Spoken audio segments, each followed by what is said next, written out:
Hello दोस्तों, नमस्कार। स्वागत है आप सभी का अपने यूट्यूब चैनल साहित्य ज्ञान धारा में। आशा करती हूँ आप सभी लोग स्वस्थ होंगे एवं अपनी तैयारी में लगे होंगे। तो कवियों की श्रृंखला में हम लोगों ने जितना पढ़ा था वो कवियों से संबंधित तथ्य, उनकी रचनाएं थी। आज हम लोग देखेंगे आदिकाल से संबंधित कुछ प्रश्नों के बारे में, और इसमें जितने भी प्रश्न हैं सब अपने आप में बहुत ही महत्वपूर्ण हैं। कोई भी प्रश्न ऐसा नहीं है कि परीक्षा में कभी पूछा ना गया हो। इसमें जितने भी प्रश्नों का संकलन किया गया है किसी ना किसी परीक्षा में जरूर पूछा गया है। तो चलिए शुरू करते हैं आज की प्रश्नोत्तरी। आदिकाल। पहला प्रश्न है, हिंदी साहित्य के प्रारंभिक काल को क्या नाम दिया गया है? भक्तिकाल, रीतिकाल, आदिकाल या फिर श्रृंगार काल? इसमें हमारा तीसरा विकल्प आदिकाल बिल्कुल सही है। अगला प्रश्न देखेंगे, आचार्य रामचंद्र शुक्ल के अनुसार आदिकाल का सीमांकन है 933 से लेकर 1318 ईस्वी, 643 से लेकर 1389 ईस्वी, 760 से लेकर 1300 ईस्वी, या फिर 643 से लेकर के 1400 ईस्वी। तो इन्होंने आदिकाल का सीमांकन किया है 933 से लेकर 1318 ईस्वी के मध्य तक। इसमें हमारा पहला विकल्प एकदम सही है। अगला प्रश्न है, राहुल सांकृत्यायन के अनुसार हिंदी साहित्य के आदिकाल का सीमांकन है 933 से लेकर 1318 ईस्वी, 643 से लेकर 1389 ईस्वी, 760 से लेकर 1300 ईस्वी, या फिर 643 से लेकर 1400 ईस्वी। तो इसमें हमारा तीसरा वाला विकल्प 760 से लेकर 1300 ईस्वी बिल्कुल सही है। और इस बार जो बंगाल में पीजीटी एग्ज़ाम हुआ था उसमें यह प्रश्न पूछा गया था। तो यह प्रश्न अपने आप में महत्वपूर्ण है। जैसा मैंने पहले भी कहा कि इसमें जितने भी प्रश्न हैं सब महत्वपूर्ण हैं। अगला प्रश्न है, मिस्र बंधुओं के अनुसार आदिकाल का सीमांकन है 933 से 1318 ईस्वी, 643 से 1389 ईस्वी, 760 से लेकर 1300 ईस्वी, या फिर 643 से लेकर 1400 ईस्वी। तो इसमें हमारा दूसरा विकल्प 643 से लेकर 1389 ईस्वी बिल्कुल सही है। अगला प्रश्न देखेंगे, आदिकाल को आदिकाल नाम किसने दिया? हजारी प्रसाद द्विवेदी, आचार्य रामचंद्र शुक्ल, राहुल सांकृत्यायन, या फिर राम कुमार वर्मा? तो इसमें हमारा पहला विकल्प हजारी प्रसाद द्विवेदी बिल्कुल सही है। और मैंने आदिकाल के नामकरण पर एक वीडियो बनाई है, पूरा ट्रिक के माध्यम से वो वीडियो है। आप लोग ईजिली याद कर सकते हैं ट्रिक के माध्यम से। तो आप लोग प्ले स्टोर में ज़रूर जाइए और ट्रिक्स वाले वीडियो को ज़रूर से ज़रूर देखिए। अगला प्रश्न है, आदिकाल को वीरगाथा काल नाम किसने दिया? हजारी प्रसाद द्विवेदी, आचार्य रामचंद्र शुक्ल, राहुल सांकृत्यायन, या फिर राम कुमार वर्मा? तो इसमें हमारा दूसरा विकल्प आचार्य रामचंद्र शुक्ल बिल्कुल सही है। आदिकाल को संधिकाल या चारण काल नामकरण किसने किया? हजारी प्रसाद द्विवेदी, आचार्य रामचंद्र शुक्ल, राहुल सांकृत्यायन, या फिर राम कुमार वर्मा? तो राम कुमार वर्मा। सभी लोगों ने देखा था जब रामायण हुई थी, रामायण अभी भी आता है ना, जब प्रसारित होता है तो टीवी पे, अभी तो लोग फ़ोन में भी देख रहे हैं, तमाम सुविधाएं हो गई हैं। तो उसमें क्या था, अंगद क्या किए थे, संधि प्रस्ताव लेकर गए थे ना, संधि प्रस्ताव लेकर गए थे और बोले थे कि जाकर गिर जाओ कहाँ, राम के चरणों में। तो चरण में गिरने की बात संधि के समय में अंगद किए थे, और किसके चरणों में गिरना था, तो राम के चरणों में। तो इसलिए राम कुमार वर्मा का है। आगे है, राहुल सांकृत्यायन ने आदिकाल का क्या नाम दिया? सिद्ध सामंत काल, उद्भव काल, प्राचीन काल या फिर चारण काल? तो सिद्ध सामंत काल। तो सभी लोगों को पता है कि प्राचीन काल से ही जो ब्राह्मण लोग रहते थे उनको क्या प्राप्ति थी? सिद्धियां प्राप्ति थी ना। तो राहुल सांकृत्यायन तो संस्कृत के ज्ञाता, ऐसे लग रहा है ना कि संस्कृत के ज्ञाता थे।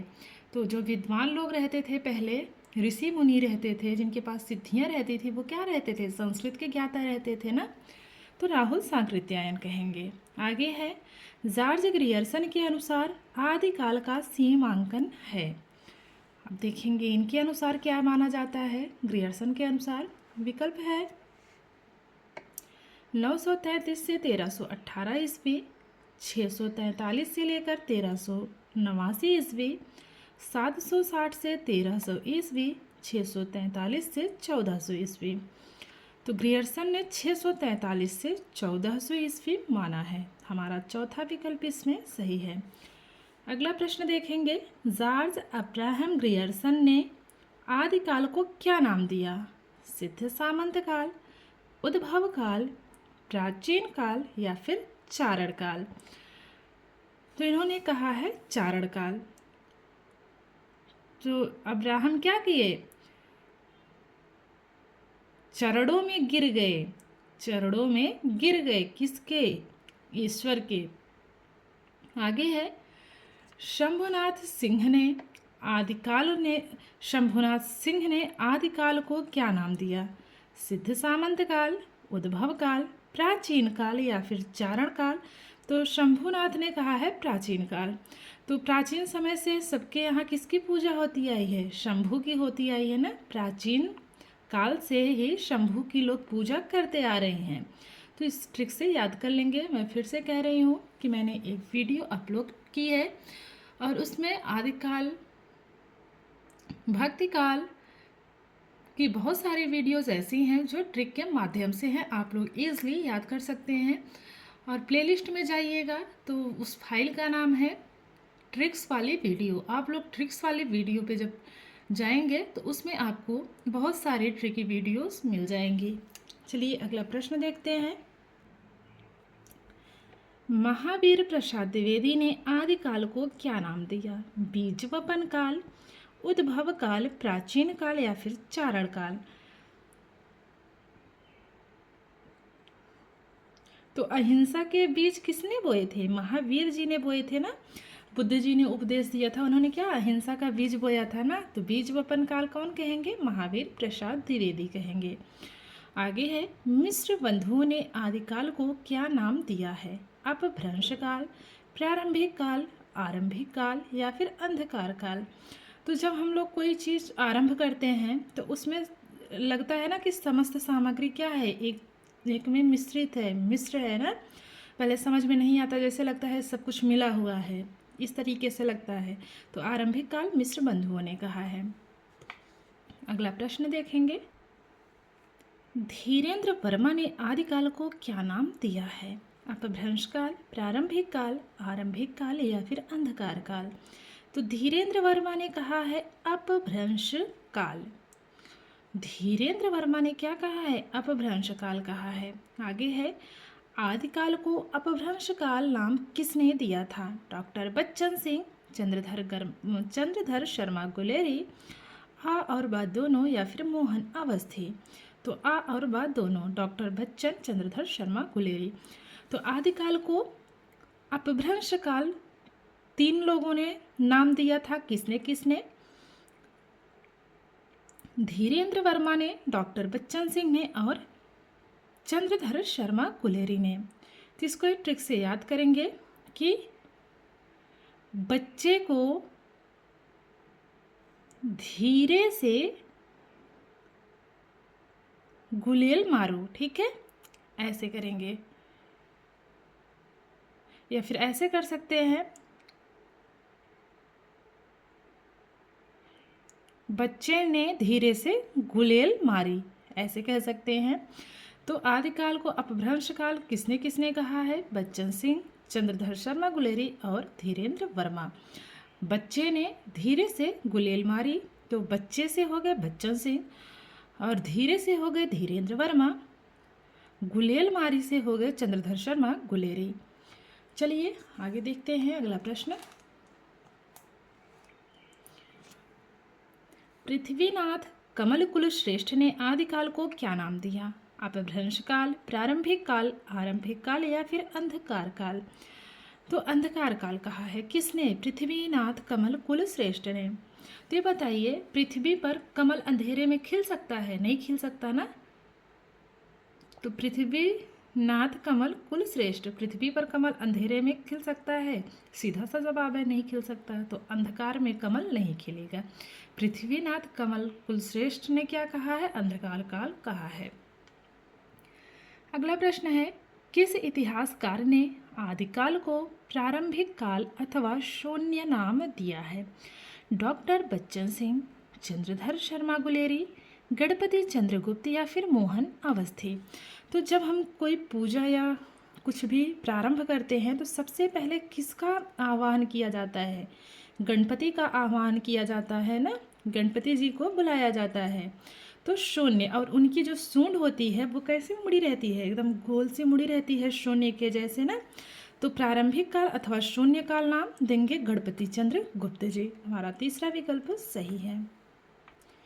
अगला प्रश्न है, किस इतिहासकार ने आदिकाल को आधार काल नाम दिया? डॉक्टर बच्चन सिंह, चंद्रधर शर्मा गुलेरी, वासुदेव सिंह या फिर मोहन अवस्थी? तो मोहन अवस्थी ने कहा है, और सुमन राजे ने भी कहा है। दो लोगों ने कहा है, ध्यान रखेंगे। किस इतिहासकार ने आदिकाल को आधार काल नाम दिया? तो आधार काल दो लोगों ने कहा है। किसने? मोहन अवस्थी, सुमन राजे ने। इसको कैसे याद करेंगे? मोहन और सुमन का क्या करना है? आधार कार्ड बनवाना है। तो ऐसे दोनों के याद कर लेंगे एक साथ। अगला है, आदिकाल को उद्भव नाम किसने दिया? उद्भव काल किसने कहा है? डॉक्टर बच्चन सिंह, चंद्रधर शर्मा गुलेरी, वासुदेव सिंह या फिर मोहन अवस्थी? तो वासुदेव किसका नाम है? कृष्ण जी का नाम है ना, उनका पर्यायवाची है। तो जब जब पृथ्वी पर क्या हुआ है? आदिकाल से जब भी पाप बढ़ा है तो किसका उद्भव हुआ है? वासुदेव का हुआ है। तो उद्भव काल नाम देंगे वासुदेव सिंह, याद रखेंगे। अगला प्रश्न है, रमाशंकर शुक्ल ने आदिकाल को क्या नाम दिया? संक्रमण काल, वीर काल, प्राचीन काल या फिर जय काव्य काल? रमाशंकर शुक्ल ने जय काव्य काल नाम दिया है। अगला प्रश्न है, विश्वनाथ प्रसाद मिश्र ने आदिकाल को क्या नाम दिया? संक्रमण काल, वीर काल, प्राचीन काल या फिर जय काव्य काल? तो विश्वनाथ प्रसाद ने आदिकाल को वीर काल कहा है। तो विश्व के लोग कैसे होते हैं? वीर होते हैं। ऐसा तो है नहीं कि बस भारत के ही लोग वीर होते हैं, विश्व के लोग भी होते हैं। तो विश्वनाथ प्रसाद क्या कहेंगे? वीर काल कहेंगे। बात करेंगे अगले प्रश्न की। राम खिलावन पांडे ने आदिकाल को क्या नाम दिया है? संक्रमण काल, वीर काल, प्राचीन काल या फिर जय काव्य काल? तो राम खिलावन पांडे ने कहा है संक्रमण काल। बच्चे को खेलने मत जाने दो, कहते हैं ना, बच्चे को खेलने मत जाने दो। क्यों? क्योंकि संक्रमण हो जाएगा। कोरोना टाइम में तो ऐसा था ना वो, कि कोई नहीं जाने देता था। खेलना तो दूर की बात है, कोई किसी से मिलना भी नहीं चाहता था। तो बच्चे को खेलने मत जाने दो, क्योंकि उसको क्या होगा? संक्रमण होगा। तो राम खिलावन संक्रमण काल कहेंगे। अगला है, आचार्य रामचंद्र शुक्ल ने रासो शब्द की उत्पत्ति किससे मानी है? रासक शब्द से, राजसूय यज्ञ से, रामायण शब्द से या फिर रास छंद से? तो इन्होंने रामायण छंद से माने, माफ कीजिएगा, रामायण शब्द से इन्होंने माना है। तीसरा विकल्प इसमें हमारा सही है। अगला प्रश्न है, आचार्य रामचंद्र शुक्ल ने किस काव्य को हिंदी का पहला महाकाव्य और उसके रचनाकार को हिंदी का पहला महाकवि माना है? पृथ्वीराज रासो, चंद बरदाई, संदेश रासक अब्दुल रहमान, पद्मावत, मलिक मोहम्मद जायसे, परमाल रासो जगनिक। तो इसमें पहला वाला सही है। पृथ्वीराज रासो चंद बरदाई। पृथ्वीराज रासो को शुक्ल जी ने हिंदी का पहला महाकाव्य माना है। और महाकवि किसे माना है हिंदी का पहला? तो चंद बरदाई को माना है। अगला प्रश्न देखेंगे। हजारी प्रसाद द्विवेदी ने हिंदी का प्रथम कवि किसे माना है? अब्दुल रहमान, शालिभद्र सूरी, सरहपा या फिर स्वयंभू? तो अब्दुल रहमान। इन्होंने हजारी प्रसाद ने किसको माना है? अब्दुल रहमान को माना है। आगे देखेंगे। अगला प्रश्न है। आचार्य रामचंद्र शुक्ल ने हिंदी का प्रथम कवि किसे माना है? अब्दुल रहमान, राजा मुंज, सरहपा या फिर स्वयंभू? तो इनमें ए और बी, इसमें से मतलब चारों विकल्प सही नहीं है। इसमें होंगे चंद्रधर शर्मा गुलेरी जी होंगे, शुक्ल जी नहीं होंगे। शुक्ल ने तो चंद बरदाई को माना है ना, तो यहाँ पे मुंज नहीं होंगे। मुंज को मानने वाले कौन होंगे? गुलेरी जी होंगे। चलिए आगे देखेंगे। शिव सिंह सेंगर ने हिंदी का प्रथम कवि किसे माना है? अब्दुल रहमान, शालिभद्र सूरी, सरहपा, पुष्य? तो शिव सिंह सेंगर ने पुष्य को माना है। चौथा विकल्प हमारा सही है। अगले प्रश्न की बात करें तो रामकुमार वर्मा ने हिंदी का प्रथम कवि किसे माना है? अब्दुल रहमान को, शालिभद्र सूरी को, सरहपा को या फिर स्वयंभू को? तो रामकुमार वर्मा ने स्वयंभू को माना है। चौथा विकल्प सही है। अगला प्रश्न है। विद्यापति को हिंदी का प्रथम कवि किस विद्वान ने माना है? डॉक्टर बच्चन सिंह, चंद्रधर शर्मा गुलेरी, वासुदेव सिंह या फिर मोहन अवस्थी? तो विद्यापति को डॉक्टर बच्चन सिंह ने माना है। तो विद्या से किसको काम होता है? बच्चों को होता है ना। बच्चे बोलते हैं बचपन में कि विद्या माई हमरे आवा, ऐसे गाँव में बोला जाता है। अभी भी है, पहले भी था, और हम लोग तो बचपन में खूब किए हैं।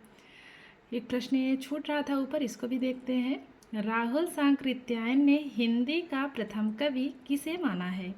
अब्दुल रहमान को, शालिभद्र सूरी को, सरहपा को या फिर स्वयंभू को? तो जाहिर सी बात है कि संस्कृत के ज्ञाता हैं, पंडित जी हैं, तो मानेंगे किसको? सरहपा को मानेंगे। तो आज की वीडियो को यहीं तक रखते हैं। 30 प्रश्नों की ही श्रृंखला रखते हैं। इसके आगे का हम लोग कल देखेंगे। इसमें 30 प्रश्न और बचे हैं। तो आदिकाल से संबंधित 60 प्रश्न इसमें दिए गए थे, तो हमने सोचा कि 60 प्रश्न एक दिन में नहीं हो पाएंगे, तो 30 प्रश्न रखते हैं। तो आशा करती हूँ आप लोगों को वीडियो पसंद आएगी। और प्लीज़ जितने भी साथी चैनल से जुड़े हैं, और भी लोगों को प्लीज़ आप लोग चैनल से जोड़िए। और जितने भी लोग चैनल से जुड़े हुए हैं उनका विशेष रूप से आभार है। और कई लोग तो ऐसे भी होते हैं कि मैंने खुद टेलीग्राम पे 1-2 लोगों को लिंक शेयर की, तो उनको ऐसे लगता है कि छोड़ो क्या ही देखना। तो जिसको नहीं पसंद आता है वीडियो, ठीक है, वो नहीं देखें। अगर आप लोगों को वीडियो अच्छी लगती है तो आप लोग वीडियो को पूरा देखा करिए। और जितने भी नए साथी हैं, वीडियो को पहली बार देख रहे हैं, प्लीज़ आप लोग चैनल को ज़रूर सब्सक्राइब कीजिए अगर आप लोगों को वीडियो पसंद आती हो तो। और अभी इसमें लगभग 6 से 7 दिन तक प्रश्नोत्तरी चलेगी इस पुस्तक से। इसके बाद देखते हैं कोई सीरीज़ उठाएंगे और उससे आदिकाल, भक्तिकाल, ऐसे क्रम से प्रश्नोत्तरी कराएंगे, तो उससे तैयारी भी अच्छी होगी। तो ठीक है, मिलते हैं नेक्स्ट वीडियो में। तब तक के लिए सभी को जय श्री राधे कृष्णा, जय श्री सीताराम, नमस्कार।